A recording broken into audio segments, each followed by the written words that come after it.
കണ്ണവം വനമേഖലയോട് ചേർന്നുള്ള ജനവാസ മേഖലകളിൽ കാട്ടാന ശല്യം രൂക്ഷമാകുന്നു.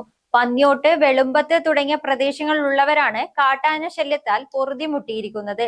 കാട്ടാനകൾ കൂട്ടത്തോടെ ജനവാസ മേഖലയിലെത്തി കൃഷി നശിപ്പിക്കുന്നത് പതിവായിരിക്കുകയാണ്.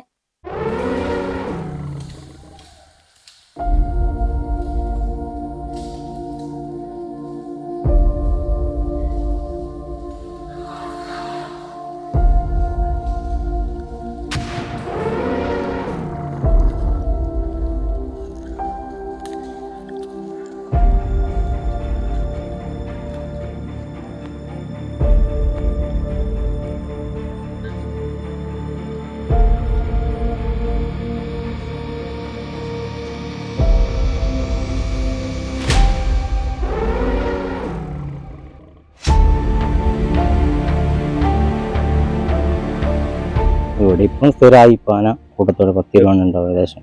ആദ്യമായിട്ടാണ് ആന ഇറങ്ങുന്നത്. ഇതുവരെ ആന ഇറങ്ങാത്ത സ്ഥലമാണ് ഇത്. അപ്പം രാത്രി കാലങ്ങളിൽ കൃഷിക്ക് വലിയ ഭീഷണിയാണ്. ഇത് മാത്രം ആന മാത്രമല്ല, പന്നി, കാട്ടുപോത്ത്, ഇതിൻ്റെ ശല്യം, കുരങ്ങിന്റെ ശല്യം, ഇതെല്ലാം കർഷകരെ വല്ലാത്ത രീതിയിൽ ബുദ്ധിമുട്ടിക്കുന്നുണ്ട്. പേടിയായിരിക്കും. ഫോറസ്റ്റുകാരെ വിളിക്കുമ്പോൾ ഓടിച്ച് വിട്ടിട്ട് പിറ്റേസ് നമ്മൾ പിന്നെ ഇങ്ങോട്ട് തിരിച്ചു.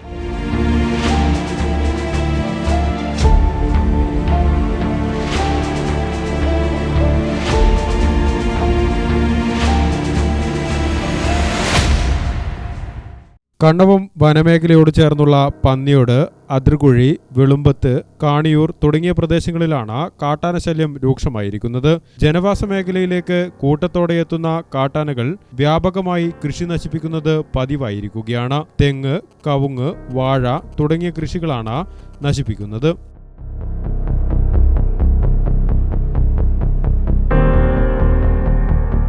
കഴിഞ്ഞ ദിവസമാണ് ആന ഇറങ്ങിയത്. ആന ഈ വെളുമ്പത്ത്, കണ്ണൂർ പ്രദേശങ്ങളിൽ ആന ഭീഷണിയാണ്. രാത്രി 12 മണിയോളം ഇവിടുത്തെ ചെറുപ്പക്കാർ ഇതിനെ കാവലിരിക്കുകയാണ്. കുട്ടയും തീ ഇട്ടുകൊണ്ട് കാവലിരിക്കുന്നൊരു അവസ്ഥയുള്ളത്. ഇതിന് കൂട്ടത്തോടെ വരുന്നുണ്ട്. ഇതിൽ നശിപ്പിക്കുന്നത് വാഴ തന്നെയാണ് കാര്യമായിട്ട്. വാഴ, തെങ്ങ്, ഇതെല്ലാം തെങ്ങ് തൈ അപ്പട് കുണ്ടയോടെ പൊരിച്ചിടുന്ന അവസ്ഥയുള്ളത്. അപ്പോൾ ഇങ്ങനെയുള്ളൊരു അവസ്ഥയുണ്ട്. വീടുള്ള പ്രദേശമാണ് ഇവിടെ ഉള്ളത്. ഈ കണ്ണൂർ പ്രദേശം, വെളുമ്പത്ത് പ്രദേശം. പിന്നെ സ്കൂൾ കുട്ടികൾക്ക് പോകാനുള്ള ഭീഷണി, രാവിലെ സ്കൂളിൽ പോകാൻ വലിയൊരു ഭീഷണിയാണ്. പേടിയാണ്. കുട്ടികൾക്ക് ഒറ്റയ്ക്ക് വരാനുള്ള പ്രയാസമുണ്ട്. അപ്പോൾ ഇങ്ങനെയുള്ള പ്രശ്നങ്ങളുമായിട്ട് നമ്മൾ ബുദ്ധിമുട്ടാണ്. ഫോറസ്റ്റ് മറ്റൊരു വർഷത്തേക്ക് വരുന്നുണ്ട്. അപ്പോൾ ഫോറസ്റ്റുകാരും കുറേ കൊണ്ട് പരമാവധി ശ്രമിക്കുന്നുണ്ട്. പക്ഷേ ആന ഇപ്പം പഴയ പോലെയല്ല, കൂട്ടത്തോടെയല്ല, ഒറ്റ തിരിഞ്ഞുകൊണ്ടാണ് വരുന്നത്. ഓരോ പ്രദേശത്ത് മെഞ്ഞാന്ന് വന്നത് ഒറ്റയാനാണ്. രാത്രി വന്നത്. അതുകൊണ്ട് ആർക്കും പെട്ടെന്ന് മനസ്സിലാക്കാൻ പറ്റിയില്ല ഒറ്റയാനായതുകൊണ്ട്. ആരെയും ഒച്ചയൊന്നും ഇല്ലാണ്ട് വന്നതാണ്. അപ്പം രാത്രി വൈരം കെട്ടാന്ന് സ്ത്രീകളാണ് വിളിച്ച് പറഞ്ഞത് ഇങ്ങനെ ആന വന്നിട്ടുണ്ട്. അപ്പോൾ നമ്മൾ അവിടെ കാവൽ നിൽക്കുന്ന സ്ഥലത്ത് നിന്ന് ഓടി വന്ന് നമ്മൾ ഇരുമൾക്ക് ആന വാഴ പണിയാക്കി കണ്ട്. ആനയെ കാണാൻ പറ്റില്ല. നമ്മൾ ഒച്ച വെക്കുമ്പോഴൊക്കെ നമ്മൾ പൊട്ടാസ് പൊട്ടിച്ച് നമുക്ക് ആന കയറി പോവുകയാണ്. പ്രദേശത്തുകാർ കാട്ടാനകളെ തുരത്താൻ രാത്രികാലങ്ങളിൽ കൃഷിയിടത്തിൽ കാവലിരിക്കേണ്ട അവസ്ഥയാണ്. തീ കൂട്ടിയിട്ടും പടക്കം പൊട്ടിച്ചുമൊക്കെയാണ് ആനകളെ തുരത്തുന്നത്. ഫോറസ്റ്റുകാരും കൂടിയാണ് പടക്കം പൊട്ടിച്ചിട്ട്. ഇപ്പം നിലവിലിപ്പം വരുന്നത് പന്നോടുപടിയും പിന്നെ അതിർക്കുഴി, ചെന്നപ്പോയിൽ ഇപ്പോൾ സ്ഥിരമായിട്ട് അധികം ഉണ്ട്. ഇവിടെ ഇപ്പം സ്ഥിരമായി ഇപ്പം ആന കൂട്ടത്തോടെ 10 രൂപ ഉണ്ടാവും ഏകദേശം. രാത്രിയാണ് കൂടുതൽ ഇറങ്ങല്. പകലും പിന്നെ പറമ്പിലങ്ങനെ ഇറങ്ങി ഇതുവരെ കണ്ടിട്ടില്ല. എല്ലാവരും ഒന്നിച്ചാൽ വരുത്ത്. ചെറിയ കുട്ടികളുള്ളതുകൊണ്ട് കുറച്ചാൾ പുറത്തെല്ലാം ഉണ്ടാവും, വലിയ ആൾ മുമ്പിലുണ്ടാവും. ഇങ്ങനെ എല്ലാവർക്കും പേടി തന്നെയാണ് ഇതിനെക്കുറിച്ച് പറയുമ്പോൾ. എന്താണെന്ന് അറിയാം, രാത്രി ഉറങ്ങിക്കഴിഞ്ഞാൽ ഇത് വരിക. ഇതിനെക്കുറിച്ച് നോക്കുമ്പോൾ വല്ലാണ്ട് എല്ലാവർക്കും പേടിയായി തന്നെയാണ്. അതന്നെ, നമ്മൾ ഉറങ്ങുന്ന ഫാനിട്ട് ഉറങ്ങുന്നുണ്ടൊന്നും കേട്ടിട്ടില്ല, ഒച്ച വരെ കേട്ടിട്ടില്ല. ഇത്ര കാലം കവുങ്ങും തെങ്ങെല്ലാം പറിച്ച് നമ്മൾ അറിഞ്ഞിട്ട് രാവിലെ പറിച്ചാണ്.